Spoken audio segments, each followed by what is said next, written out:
Көріңіздер, сақ болыңыздар. Сәлеметсіз бе, қымбат көрермен, арнамызға қош келдіңіз. Әлемде және Қазақстанда болып жатырған соңғы жаңалықтарды алғашқы қатарынан білгіңіз келсе, арнамызға жазылыңыз, лайк басуды ұмытпаңыз. Алдағы 3 тәулікте елімізде ауа райы қандай болады?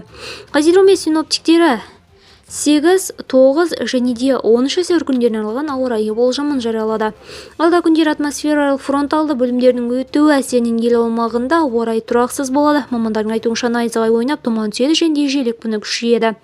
Батыс, солтүстік, орталық, шығыс аймақтарда нөсер жаңбыр күтіледі. Шығыста түнгі уақытта қатты жауын-шашын болуы ықтимал.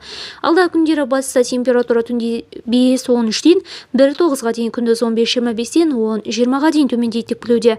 Республиканың солтүстігі мен орталығында түнде температураның ауытқуы 0-8-ден 2-12-ге дейін, күндіз 10-20-дан 17-25-ге дейін көтеріледі.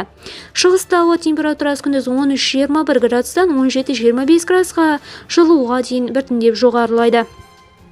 Оңтүстікте түнде 10-15 жылу күтіледі. Күндіз ауа температурасы 20-28-ден 23-32-ге дейін көтеріледі. Видеомыз кеңінен таралу үшін лайк басып жақындарыңызға таратуды ұмытпаңыз. Бізді бақылауды жалғастырыңыз.